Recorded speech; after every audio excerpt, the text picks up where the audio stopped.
Friends, welcome to கேஎஸ்இன் Tamil சமையல். இன்றைக்கி நம்ம ரெசிபியில் ரெஸ்டாரண்ட் ஸ்டைலில் ஒரு ஃப்ரைட் ரைஸ் தான் செய்ய போகிறோம். ரொம்ப டேஸ்ட்டாக அதே சுவையில் நம்ம செய்ய போகிறோம். அதுக்காக நான் வெஜிடபிள்ஸ்லாம் பொடியாக கட் பண்ணி வச்சுருக்கிறேன். இது வந்து முட்டைக்கோஸு, பீன்ஸு, கேரட்டு, ஒரு ஆனியன், கேப்சிகம் 3 கலர் என்கிட்ட இருந்தது. அதனால் 3 கலருமே எல்லோ, ரெட்டு, க்ரீன் கட் பண்ணி வச்சுருக்கிறேன். உங்கள்கிட்ட என்ன வெஜிடபிள்ஸ் இருக்குதோ அதை மட்டும் கூட சேர்த்துக்கலாம். கூட பச்சை பட்டாணி கூட சேர்த்துக்கிறதா இருந்தால் சேர்த்துக்கலாம், ஃப்ரெஷ் பட்டாணி. உங்கள்கிட்ட இருக்கிற வெஜிடபிள்ஸை வச்சு செய்யலாம். இப்போ செய்ய ஆரம்பிச்சிடலாம். இப்போ வெஜிடபிள்லாம் கட் பண்ணிக்கணும். முதல்ல சாதம் வடித்து வச்சுக்கணும். நான் வந்து பாசுமதி அரிசி தான் எடுத்துருக்கிறேன். இது வந்து 20 நிமிஷம் ஊற வச்சு நல்லா தண்ணி ஊற்றி நல்லா தண்ணி கொதிக்கட்டுன்னு அரிசி போட்டு கொஞ்சம் ஆயில், ஒரு அரை ஸ்பூன் ஆயில் விட்டுக்கணும். கொஞ்சமாக சால்ட்டு சேர்த்து நல்லா ஒரு 90% தான் வேகணும். அந்த அளவுக்கு வெந்த உடனே இங்கே பாருங்கள், அப்படியே சாதம் வந்து அப்படியே தனித்தனியாக இருக்கணும், பலன்னு. இந்த அளவுக்கு வந்து ஃப்ரைட் ரைஸுக்கு உதிரியாக வடிச்சிக்கணும். அதுதான் முக்கியம் ஃப்ரைட் ரைஸ்க்கு. இங்கே பாருங்கள், ஒவ்வொன்றும் தனித்தனியாக இருக்கணும். அது மாதிரி வடித்து நல்லா ஃபுல்லாக ஆறிடணும். இப்போ எப்படி செய்யலான்றதை பார்க்கலாம் வாங்க. ஒரு அடிகனமான ஒரு கடாய் எடுத்துக்கோங்க. அதில் ஒரு 3 ஸ்பூன் ஆயில் விட்டுக்கலாம்.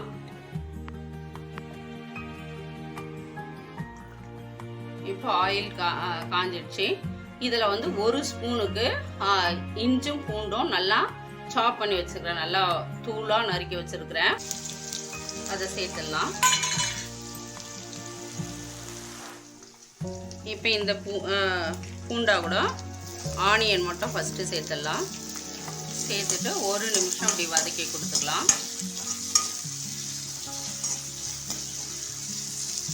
அவ்வளோதான், ரொம்ப நேரம் வதங்கணும்னு அவசியம் இல்லை.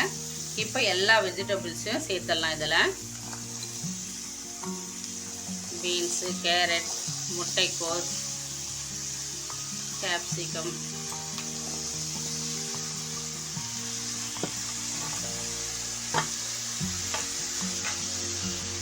நல்லா தீ வந்து முழுமையாக வச்சுக்கணும். ஃபுல் ஃப்ளேமில் இருக்கணும். ஏன்னா சிம்மில் வச்சு வதக்கினாக்கா தண்ணி விட்டுரும். அதனால் நல்லா அந்த தண்ணியெலாம் இழுக்கிற மாதிரி நல்லா ஹை ஃப்ளேமில் வச்சு நல்லா கை விடாமல் அப்படியே கிளறிட்டே இருங்க. இது வந்து ரொம்ப நேரம் வேகணும்னு அவசியம் இல்லை.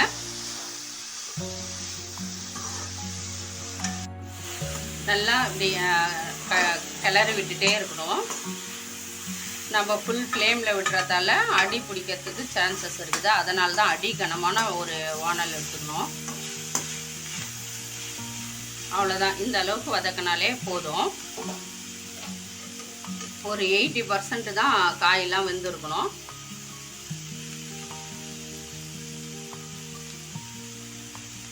இப்போ தேவையான அளவு சால்ட்டு சேர்த்துடலாம். உப்பு சேர்த்து நல்லா கிளறி விட்டுங்க. இப்போ உப்பு சேர்த்து நல்லா கலந்து விட்டுணும். உப்பு வந்து இது மாதிரி கடைசி ஸ்டேஜில் தான் சேர்க்கணும். இப்போ நம்ம சாஸ்லாம் சேர்த்துக்கணும். இப்போ சாஸு 1 ஸ்பூன் டொமேட்டோ சாஸு, ஒரு அரை spoon green chilli sauce, 1 spoon soya sauce. இது வந்து ரெஸ்டாரண்ட்லாம் கண்டிப்பாக வந்து சாஸ் சேர்த்து தான் செய்வாங்க. உங்கள்கிட்ட சாஸ் இல்லைனாக்கா சில்லி பவுட்ரு சேர்த்து பெப்பர் சேர்த்து மட்டுமே நீங்கள் சேர்த்துக்கலாம். இப்போ சாஸ்லாம் நல்லா கிளறி விட்டுடலாம். இப்போ சாஸ் சேர்த்த உடனே சாதம் சேர்த்துடலாம். நான் 1 கப் ரைஸ் எடுத்தேன். அதுக்கு தேவையான அளவு சாஸ்லாம் சேர்த்தேன். நீங்கள் அதிகமாக சேர்த்து செய்கிறீங்கன்னா அதுக்கேற்ற மாதிரி 2 ஸ்பூன் சேர்த்துக்கோங்க. சாஸ் இல்லைனாக்கா சில்லி பவுடரும் ஒரு பச்சை மிளகாவும் சேர்த்து நீங்கள் சேர்த்துக்கலாம். இப்போ சாதம் உடையாமல் நல்லா ஃபுல் ஃப்ளேமில் வச்சுட்டே நல்லா கிளறி விடுங்க. சாஸ் சேர்த்தோன்னா கொஞ்சம் லைட்டாக அடி பிடிக்கிற மாதிரி இருந்தாக்கா கொஞ்சம் சிம்மில் வச்சுக்கோங்க. இப்போ நல்லா உங்கள் காரத்துக்கு தகுந்த மாதிரி நீங்கள் மிளகுத்தூள் நான் வந்து 1.5 ஸ்பூன் சேர்க்குறேன். நல்லா ஸ்பைஸியாக வேணும்னா கொஞ்சம் பெப்பர் அதிகமாக சேர்த்துக்குங்க. அவ்வளோதான். சூப்பரான ஒரு ஃப்ரைட் ரைஸ் ரெடி ஆயிடுச்சு. குழந்தைங்கள்லாம் ரொம்பவே விரும்பி சாப்பிடுவாங்க. நீங்கள் லஞ்ச் பாக்ஸ் ரெசிபியாக கூட இதை கொடுத்து அனுப்பலாம் லஞ்ச் பாக்ஸுக்கு. இப்போ கடைசியாக நான் கொத்தமல்லி தூவி இறக்கிடலாம். அவ்வளோதான். ஒரு 10 நிமிஷம் போதும். நம்ம வெஜிடபிள் கட் பண்ணுற டைம் தான். அது கூட நான் வந்து சாப்பரில் போட்டு கடகடன் கட் பண்ணிட்டேன். அவ்வளோதான். இப்போ ரெடி ஆயிடுச்சு. அவ்வளோதான். சூப்பராக ஒரு சுட சுட ஃப்ரைட் ரைஸ் ரெடி ஆயிடுச்சு. நல்லா அப்படியே ரெஸ்டாரண்ட்டில் கிடைக்கிற அதே டேஸ்ட் கிடைக்கும். நல்லா இது மாதிரி நிறம் மாதிரி இருக்கணும்.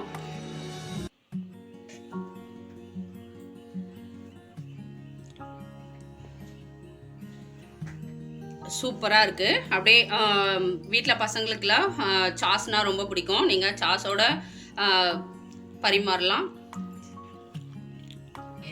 ரொம்ப சூப்பராக பர்ஃபெக்டாக இருக்குது. இதே மாதிரி நீங்களும் செய்து பாருங்கள்.